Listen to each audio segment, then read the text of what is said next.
Hello. അപ്പം നമ്മളിന്നേ നേരത്തെ തന്നെ ഇറങ്ങിട്ടോ. വെളിച്ചമായി വരുന്നതേ ഉള്ളൂ. ചെറുതായിട്ട് തണുപ്പുണ്ട്, ചെറിയ മഞ്ഞൊക്കെ ഉണ്ട്.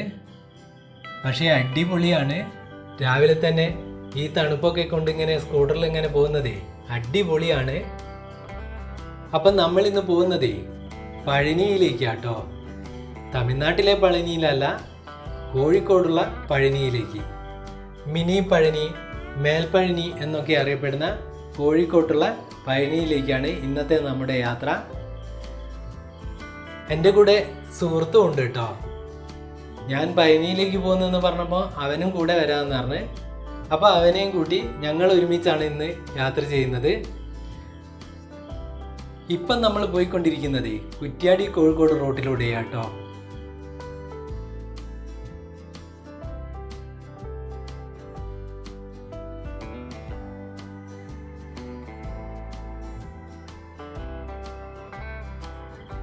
ഇപ്പം നമ്മൾ പോയിക്കൊണ്ടിരിക്കുന്ന ഈ സ്ഥലത്തിൻ്റെ പേരെന്താണെന്നറിയോ?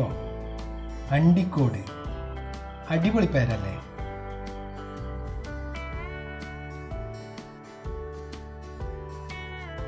ഇവിടെയൊക്കെ റോഡിന് അത്യാവശ്യം വീതിയുണ്ട്. ഈ റോഡിൽ തന്നെ ചില സ്ഥലങ്ങളിൽ തീരെ വീതി കുറഞ്ഞ സ്ഥലങ്ങൾ ഒരുപാടുണ്ട് കേട്ടോ.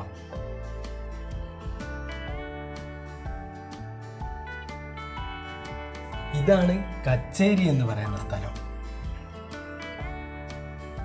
കച്ചേരി ഒരു വെറൈറ്റി പേരല്ലേ? പണ്ട് കാലത്ത് സംഗീത കച്ചേരിയൊക്കെ നടക്കുന്ന ഒരു സ്ഥലമായിരിക്കണത്. അതുകൊണ്ടായിരിക്കും അല്ലേ കച്ചേരി എന്ന് പേര് വരാൻ കാരണം. എന്തോ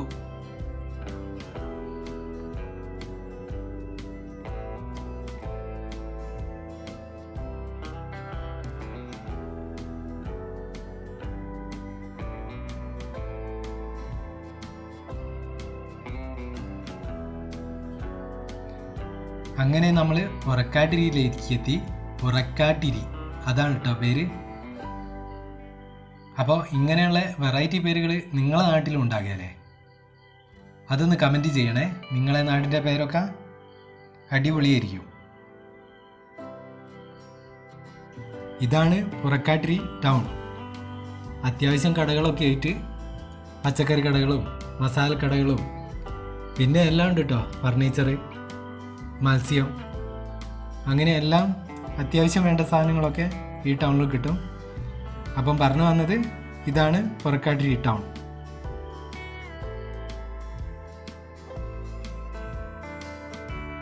പിന്നെ ഇവിടെ ഒരു AI ക്യാമറ കൂടെ ഉണ്ട് കേട്ടോ. ഇതാ ഇവിടെ.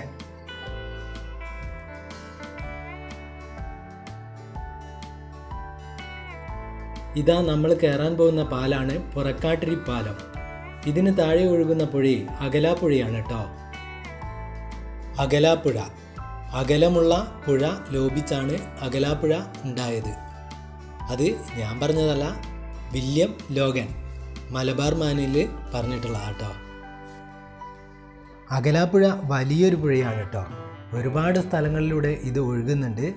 തിക്കോടി, തുറയൂര്, മൂടാടി, കീഴരിയൂര്, ഉള്ളിയേരി, ചെങ്ങോട്ടുകാവ്, അത്തോളി, ചേമഞ്ചേരി, തലക്കുളത്തൂര്, ചേളന്നൂര് ഇങ്ങനെയൊക്കെയുള്ള ഗ്രാമപഞ്ചായത്തുകളിലൂടെ, കൂടാതെ കൊയിലാണ്ടി മുനിസിപ്പാലിറ്റിയിലൂടെയും പിന്നെ കോഴിക്കോട് കോർപ്പറേഷൻ്റെ തീര ഭൂമികയും ഒക്കെ തഴുകിക്കൊണ്ടാണ് ഈ അകലാപ്പുഴ ഒഴുകിക്കൊണ്ടിരിക്കുന്നത്. അപ്പോൾ അത്രയ്ക്കും വലിയൊരു പുഴയാണ്. അകലാപ്പുഴയെപ്പറ്റി കുറേ പറയാനുണ്ട്. പിന്നെ അടിപൊളി കാഴ്ചകളൊക്കെ ഉണ്ട് അകലാപ്പുഴേൻ്റെ. അതൊക്കെ നമുക്ക് മറ്റൊരു വീഡിയോ ആയിട്ട് ചെയ്യാം. ഇപ്പം നമ്മൾ ഹൈവേ 66ൻ്റെ ബൈപ്പാസിലേക്ക് എത്തി. ഇപ്പോൾ ഹൈവേൻ്റെ വർക്ക് നടന്നുകൊണ്ടിരിക്കുകയാണ്. നിലവിൽ കേരളം കണ്ട ഏറ്റവും വലിയ റോഡ് വികസനം കേട്ടോ ഇപ്പം നടന്നുകൊണ്ടിരിക്കുന്നത്. ഏകദേശം 66,000 കോടി രൂപയുടെ പ്രൊജക്റ്റാട്ടോ ഇത്. പനവേൽ കൊച്ചി കന്യാകുമാരി ഹൈവേ എന്നാണ് കേട്ടോ ഇതിൻ്റെ പേര്. അതായത് ഇന്ത്യയിലെ തെക്കേ അറ്റത്തുള്ള കന്യാകുമാരി മുതൽ മഹാരാഷ്ട്രയിലെ പനവേൽ വരെയാണ് ഈ ദേശീയപാത നീണ്ടു കിടക്കുന്നത്. കേരളത്തിലാണ് കേട്ടോ ഈ ഹൈവേക്ക് ഏറ്റവും ദൈർഘ്യമുള്ളത്. അതുകൊണ്ട് തന്നെ ഇത് കേരളത്തിന് സ്ഥലമെടുപ്പും ഇതൊക്കെ ആയിട്ട് കുറേ വൈകി നമ്മൾ. പക്ഷേ ഇപ്പം എല്ലാം ഓക്കെ ആയി. 2025 നവംബറിൽ പൂർത്തീകരിക്കാൻ വേണ്ടിയിട്ടാണ് ലക്ഷ്യമിടുന്നത്. അപ്പോൾ അപ്പോഴത്തേക്കൊക്കെ പണി തീരുമെന്നാണ് കരുതുന്നത്. ഇനി ഏകദേശം ഒരു 20% പണി കംപ്ലീറ്റ് ആകാനുള്ളൂ എന്നാണ് അറിയാൻ കഴിഞ്ഞത്. കേരളത്തിൻ്റെ വലിയൊരു ഭാഗം കഴിഞ്ഞാൽ പിന്നീട് മംഗലാപുരം, ഉടുപ്പി, മഡ്ഗാവ്, സംഗമേശ്വർ വഴി മുംബൈക്കടുത്തുള്ള പനവേൽ വരെയാണ് ഈ റോഡ് നീണ്ടു കിടക്കുന്നത്. ഇതാ ഇവിടെയൊക്കെ പെയിൻറ്റിങ് വർക്കുകൾ നടന്നുകൊണ്ടിരിക്കുന്നുണ്ട്. ഇത് കണ്ടില്ലേ, ബ്ലാക്കും വൈറ്റും ആയിട്ടുള്ള ലൈനുകളിൽ ഇങ്ങനെ പെയിൻ്റ് അടിച്ച് വെച്ചിരിക്കുന്നത്. ഇങ്ങനെ ലൈൻസുകൾ ഇങ്ങനെ ബ്ലാക്കും വൈറ്റും ആയിട്ട് നമുക്ക് കണ്ണിന് ഒരു ഡിസ്റ്റർബൻസ് തോന്നിക്കുന്നില്ലേ? എനിക്ക് തോന്നുന്നുണ്ട് കേട്ടോ. ഇതിലും നല്ലത് പ്ലെയിനായിട്ട് നിൽക്കുന്നതല്ലേ, പ്ലെയിനായിട്ടുള്ള പെയിൻറ്റിങ് അല്ലേ ഇതിലും നല്ലത്. എന്തോ കാരണം ഉണ്ടാവില്ലേ ഇങ്ങനെ പെയിൻറ്റിങ് ചെയ്യാൻ? എന്തെങ്കിലും കാരണം ഉണ്ടാവും. ഇതിനെപ്പറ്റി അറിയുന്നവരാരെങ്കിലും ഉണ്ടെങ്കിൽ ഒന്ന് കമൻറ്റ് ചെയ്യണേ. ഇങ്ങനെ പെയിൻറ്റിങ് ചെയ്യുന്നത് എന്തിനാന്ന്? പ്ലെയിനായിട്ട് അടിച്ചാൽ പോരെ? അതല്ലേ നല്ലത്. നമ്മളിപ്പോൾ റൈറ്റ് സൈഡ് കൂടിയാട്ടോ പോയിക്കൊണ്ടിരിക്കുന്നത്. ലെഫ്റ്റ് സൈഡിലുള്ള 2 ലൈനിൽ പണി നടന്നുകൊണ്ടിരിക്കുകയാണ്. അപ്പോൾ അതാണ് നമ്മൾ ഈ സൈഡിലൂടെ പോകുന്നത്. നമ്മുടെ അപ്പുറത്തുള്ള ട്രാക്കില്ലേ, ലെഫ്റ്റ് സൈഡിലുള്ള ട്രാക്ക്, പണി നടന്നുകൊണ്ടിരിക്കുന്ന ട്രാക്ക്, അതിൽ ഒരുപാട് വണ്ടികളൊക്കെ പാർക്ക് ചെയ്തിട്ടിരിക്കുന്നുണ്ട്. കണ്ടെയ്നറുകളൊക്കെ അതിൻ്റെ കൂട്ടത്തിൽ ശബരിമലയ്ക്ക് പോകുന്ന സ്വാമിമാരുടെ വാഹനങ്ങളും പാർക്ക് ചെയ്തിട്ടിരിക്കുന്നുണ്ട്. അതിൽ അവർ റോട്ടിൽ കിടന്ന് ഉറങ്ങുന്നുണ്ട്. വളരെ അപകടകരമല്ലേ അങ്ങനെ ഉറങ്ങുന്നത്? കാരണം ഇങ്ങനെ കൺസ്ട്രക്ഷനൊക്കെ നടന്നുകൊണ്ടിരിക്കുന്ന ഒരു റോട്ടിൽ ഇങ്ങനെ നൈറ്റിൽ കിടന്നുറങ്ങുന്നത് വളരെ അപകടം പിടിച്ച കാര്യമല്ലേ?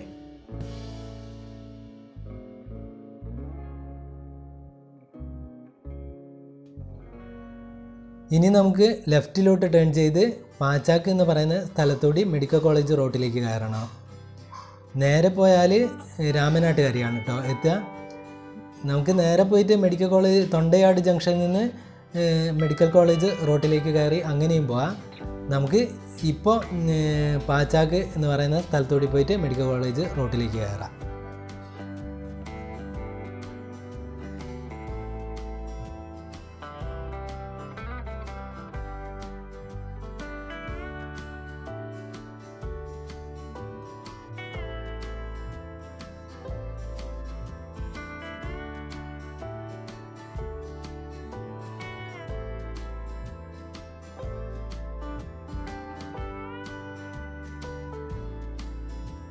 ഇതാണ് പാച്ചാക്കിലേക്കുള്ള വഴി. ഇതിന് നേരെ പോയാൽ മെഡിക്കൽ കോളേജ് റോട്ടിലേക്ക് എത്തും.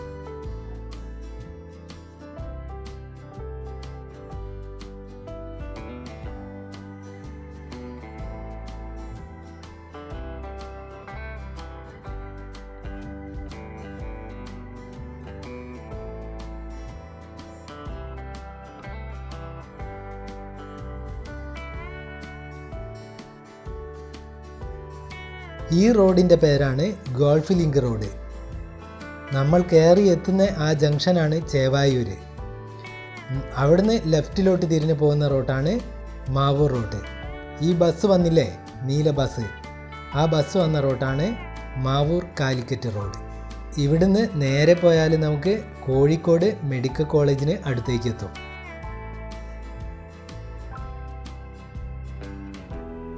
ഇതാണ് മാവൂർ റോഡ്.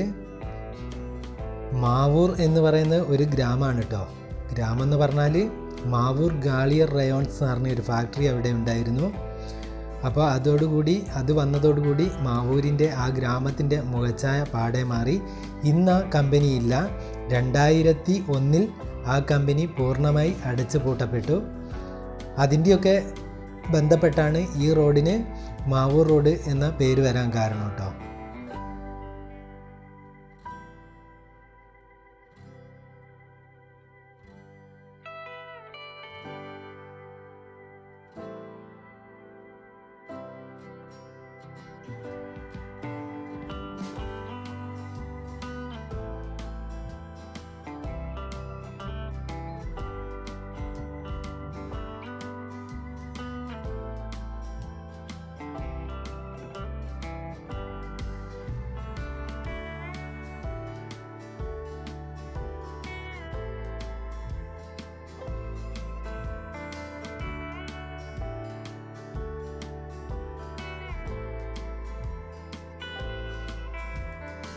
അപ്പോൾ അങ്ങനെ നമ്മളിപ്പോൾ മെഡിക്കൽ കോളേജിന് അടുത്തേക്ക് എത്തി.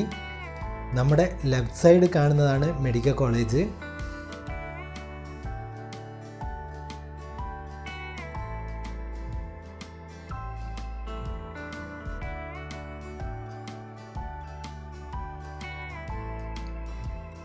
അതാ അവിടെ മുകളിൽ കാണുന്നില്ലേ ഒരു ഫ്ലൈ ഓവർ, അത് ചെന്നെത്തുന്ന സ്ഥലമായിരുന്നു കേഷ്യാലിറ്റി. മുമ്പ് അവിടെയായിരുന്നു കേഷ്യാലിറ്റി. ഇപ്പോൾ അതൊക്കെ മാറി ആധുനിക സൗകര്യങ്ങളോടുകൂടി വളരെ സജ്ജീകരണത്തോടു കൂടിയുള്ള എല്ലാവിധ സജ്ജീകരണങ്ങളോടും കൂടിയുള്ള കേഷ്യാലിറ്റി കുറച്ച് അപ്പുറത്തേക്കായിട്ടാണ് ഇപ്പം പുതുതായിട്ട് വന്നിട്ടുള്ളത്. അങ്ങോട്ട് മാറിയിട്ടോ കേഷ്യാലിറ്റി. മുമ്പ് ഇവിടെയായിരുന്നു. നേരെ ഇതെത്തുന്നത് കേഷ്യാലിറ്റീൻ്റെ മുന്നിലേക്കാണ്. ഇപ്പം മെഡിക്കൽ കോളേജിൻ്റെ മുന്നിൽ നിന്ന് മാവൂർ ഭാഗത്തേക്കുള്ള റോട്ടിലാണ് പോയിക്കൊണ്ടിരിക്കുന്നത്. ഇനി നമുക്ക് മേൽപ്പഴനിയിലേക്ക് എത്താൻ വേണ്ടിയിട്ട് 4 കിലോമീറ്റർ 4.5 കിലോമീറ്റർ ഉണ്ടാവുള്ളൂ. ഇവിടുന്ന് നേരെ പോയി കഴിഞ്ഞാൽ വെള്ളിപ്പറമ്പ് എന്ന് പറഞ്ഞൊരു സ്ഥലമെത്തും. അവിടെ നിന്നാണ് ലെഫ്റ്റിലോട്ട് ടേൺ ചെയ്ത് നമുക്ക് മേൽപ്പഴനിയിലേക്ക് പോകേണ്ടത്. ക്ഷേത്രത്തിൻ്റെ പേര് മയിലാടുംകുന്ന് ജ്ഞാന ദണ്ഡായുധപാണി ക്ഷേത്രം എന്നാണ്. മേൽപ്പഴനി, മിനി പഴനി എന്നൊക്കെ ഇങ്ങനെ പറയുന്നതാണ്. ഇവിടുന്ന് ലെഫ്റ്റ് ടേൺ ചെയ്താണ് നമുക്ക് മേൽപ്പഴനിയിലേക്ക് പോകേണ്ടത്.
ശരിക്കും നല്ല കയറ്റം തന്നെയാണ് കേട്ടോ. ഇങ്ങോട്ട് റോഡ് നല്ല കയറ്റം തന്നെയാണ്.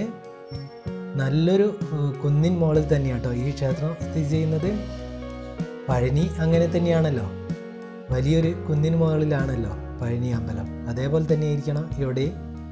എന്തായാലും നമുക്ക് പോയി നോക്കാം.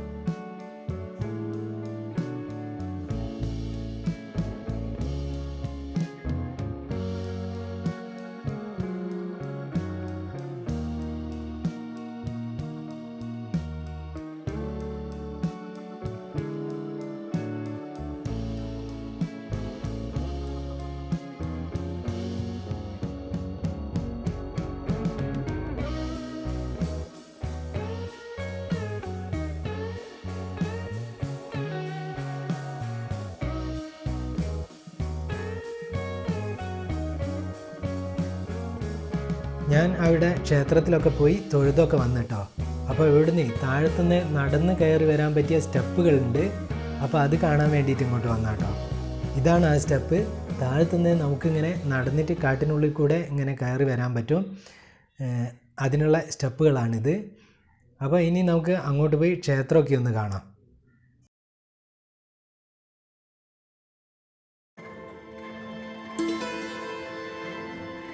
അടിപൊളിയല്ലേ ക്ഷേത്രം?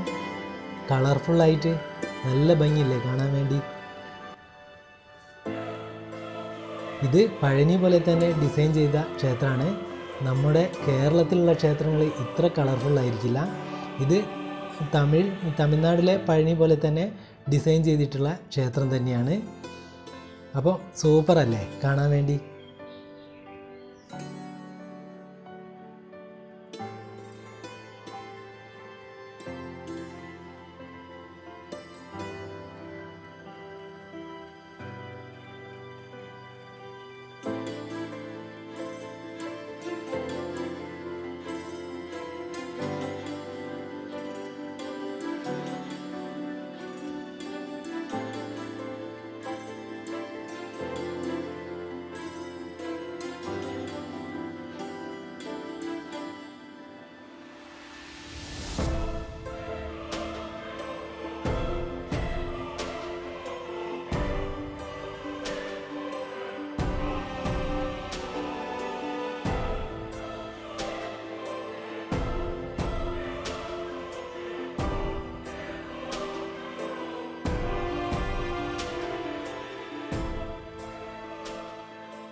അപ്പോൾ ക്ഷേത്രത്തിൻ്റെ കാഴ്ചകളൊക്കെ കണ്ട് നമ്മളെ ഒരാൾ വെയിറ്റ് ചെയ്യുന്നുണ്ട്. സുഹൃത്ത് ഷിജാദ്, അവനെ ഞാൻ കാണിച്ചു തരാം. അവന് വേണ്ടി ഞാൻ ഒരു പഞ്ചാമൃതം വാങ്ങിച്ചു കേട്ടോ. ഇതിന് കിടുക്കാച്ചി ടേസ്റ്റാണ് കേട്ടോ, സൂപ്പറാണ്. അപ്പോൾ നമുക്ക് ഷിജാദിൻ്റെ അടുത്തേക്ക് പോവാം.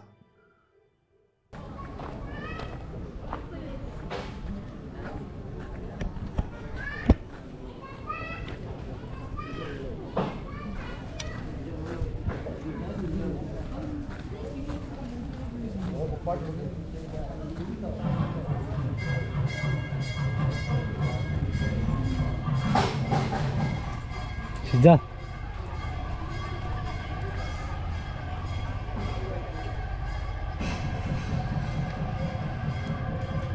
എടുത്ത് ഒന്ന് ടേസ്റ്റ് നോക്കി.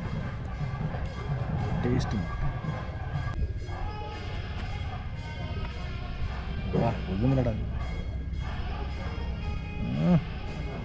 വരട്ടെ. എനിക്ക്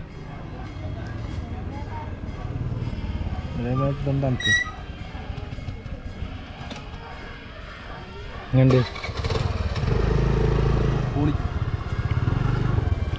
അടിപൊളിയാണ്.